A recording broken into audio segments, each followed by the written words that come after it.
Hello students, जय हिंद। This is Deepak Thakur and welcome to Gagan the deserving India. So guys, आज का जो ये टॉपिक है हमारा, ये करंट का टॉपिक भी है और ये एनवायरमेंट में भी जो है वो आएगा। एनवायरमेंट में अगर ये पोल्यूशन में अगर हम देखें, डिग्रेडेशन में देखें, तो वहां पे जो है वो इस टॉपिक की जो है वो इंपॉर्टेंस रहेगी। तो ये जो टॉपिक है क्या कि ग्रीन फंड्स का जो है वो यूज किया जाएगा रोड वर्क्स के लिए, पेविंग के लिए, चाहे वो रोड मेंटेनेंस के लिए। तो आज हम इसमें जानेंगे कि ग्रीन फंड्स कौन कौन से हैं, कहां से ये आते हैं और इसका मेनली यूज कहां किया जाता है और क्यों जो है एनजीटी ने ये इशू उठाया है। एनजीटी यानी कि नेशनल ग्रीन ट्रिब्यूनल और साथ में सीपीसीबी यानी कि सेंट्रल पोल्यूशन कंट्रोल बोर्ड का क्या कहना है। तो आज इस वीडियो में आपको ये सारी जानकारी देखने को मिलेगी। अगर हम चलते हैं, देखिए तो बात क्या है, बात यह है कि जो सेंट्रल पोल्यूशन कंट्रोल बोर्ड है यानी कि सीपीसीबी है, उन्होंने क्या किया कि has been using funds meant for tackling air pollution to finance road repairs and paving work. यानी कि वो फंड जो कि एयर पोल्यूशन को टैकल करने के लिए यूज किया जाता है, दैट इज ग्रीन फंड, उसका यूज कहां किया जा रहा है, अब कहां किया जाएगा, to road repairs and paving works. अब अगर हम देखें तो इस चीज पे जो है वो नेशनल ग्रीन ट्रिब्यूनल यानी कि एनजीटी ने एक कंसर्न एक्सप्रेस किया है over this diversion of funds और कहा है कि potentially a gross misuse and serious financial irregularity. ठीक है, कि उन्होंने कहा है कि ये जो है एक टाइप का मिसयूज है और एक फाइनेंशियल इरेगुलरिटी को जो है वो दर्शाता है। अब अगर हम बात करें तो ग्रीन फंड्स है क्या और इसका यूज मेनली कहां पे होता है।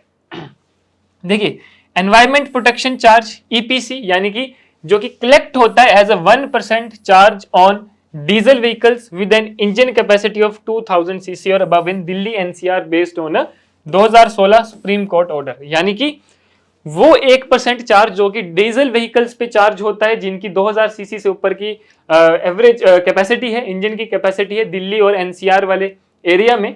ठीक है, तो एक तो वो वाला पार्ट हो गया कि जहां से इन व्हीकल से जो 1% चार्ज किया जाता है। ठीक है, दूसरा एनवायरमेंट कंपनसेशन यानी कि collected from compensation imposed by the NGT and managed by CPCB, यानी कि वो कंपनसेशन जो कि एनजीटी इंपोज करती है और सीपीसीबी उसको मैनेज करती है, तो वहां से जो है वो ये फंड आता है। दूसरा, अगर हम बात करें कि ये जो ग्रीन फंड है वो मेनली कहां पे यूज, किस पर्पस के लिए यूज किए जाते हैं, तो ये जो फंड्स होते हैं they were created with the specific purpose of tackling air pollution. यानी कि मेनली जो है इनका काम वो एयर पोल्यूशन को टैकल करने के लिए जो है वो किया जाता है या फिर अदर एनवायरमेंटल इश्यूज के लिए। लेकिन रिसेंटली क्या आपको सुनने को मिल रहा है कि इसको रोड वर्क्स के लिए जो है वो या फिर रोड मेंटेनेंस, रोड पेविंग के लिए यूज किया जाएगा। दैट्स व्हाई एनजीटी ने क्या किया है कि ये इशू उठाया है, क्योंकि ये जो ग्रीन फंड्स है उनका कहना है वो हम रखते हैं एयर पोल्यूशन या फिर कोई एनवायरमेंटल कंसिक्वेंसेस के लिए जो है वो इन फंड्स का यूज किया जाता है, उसको इंप्रूव करने के लिए, ना कि रोड वर्क्स के लिए। तो अब यहाँ पे जो है ये इशू जो है वो उठ चुका है। उसके बाद एनजीटी कंसर्न्स एंड स्क्रूटिनी की अगर हम बात करें, ठीक है, तो वो कह रहा है कि इसका जो है वो मिसयूज किया जाएगा in financial irregularities in diverting air quality improvement funds to road repair. यानी कि ये जो है एक टाइप का मिसयूज है फंड्स का, क्योंकि जो फंड एयर क्वालिटी को इंप्रूव करने के लिए लगाया जाता है वो अब रोड रिपेयर्स के लिए क्यों लगाया जाएगा।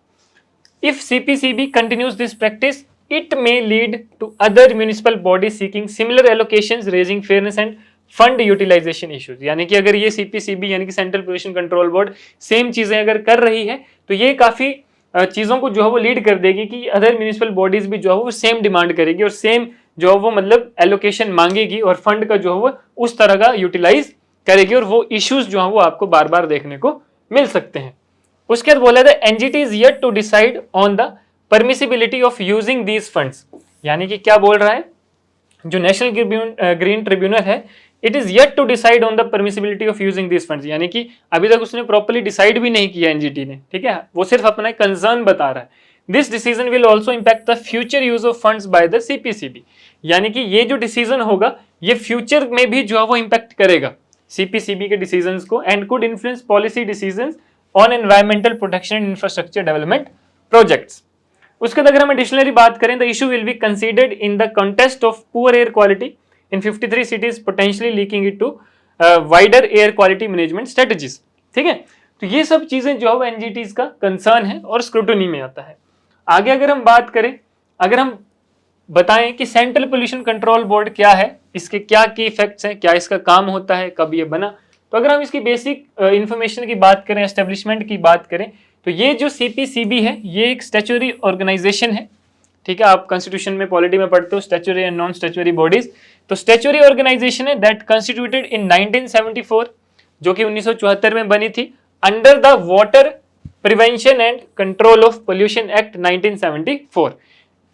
किसके अंडर बनी थी, कौन से एक्ट के अंडर बनी थी, water prevention and control of pollution act 1974 के अंडर जो था वो सीपीसीबी को एक स्टैच्यूटरी ऑर्गेनाइजेशन के रूप में एस्टेब्लिशमेंट दी गई थी।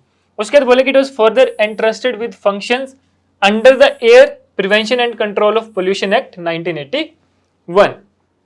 उसके बाद अगर हम बात करें तो it also provides technical services. इसका मेन काम क्या है कि टेक्निकल सर्विसेज प्रोवाइड करती है किसको, ministry of environment and forest under the environment protection act 1986, कि ये जो है वो टेक्निकल सर्विसेज भी प्रोवाइड करेगी ministry of environmental and forest को under the environment protection act 1986। Principal function की बात करें तो इसके 2-3 प्रिंसिपल फंक्शन है, उसको हम डिस्कस करेंगे। मेनली 2 हैं। पहला है वाटर पोल्यूशन, ठीक है, कि ये क्या प्रमोट करता है, cleanliness of streams and wells by preventing, controlling and abating water pollution, यानी कि वाटर पोल्यूशन को खत्म करना, कंट्रोल करना, पानी स्ट्रीम्स को जो है वो प्योर रखना, ठीक है, उनका प्रॉपर्ली जो है वो यूज करना, उसको प्रिवेंट करना, वो जो है वो इसका एक प्रिंसिपल फंक्शन है। दूसरा है एयर पोल्यूशन, कि एयर क्वालिटी को जो है वो इंप्रूव करना, ठीक है, उसको प्रिवेंट करना, कंट्रोल करना, ठीक है, ये सारा जो है वो आपका उसमें आता है। फिर अगर हम बात करें एयर क्वालिटी मॉनिटरिंग, ठीक है, वो भी इसका जो है वो प्रिंसिपल फंक्शन में ही आएगा। एयर क्वालिटी मॉनिटरिंग की अगर बात करें तो नेशनल एयर मॉनिटरिंग प्रोग्राम यानी कि नैप, ठीक है, ये एस्टेब्लिश किया था to determine air quality status and trends. जैसे कि अगर अभी आप देखते हो, आप फोन में सीधा निकालते हो, ठीक है, कि अच्छा ये सिटी है, इसका क्या एयर क्वालिटी चला है ना, कि सवरे है, बैड है, मतलब रिस्की है या गुड है।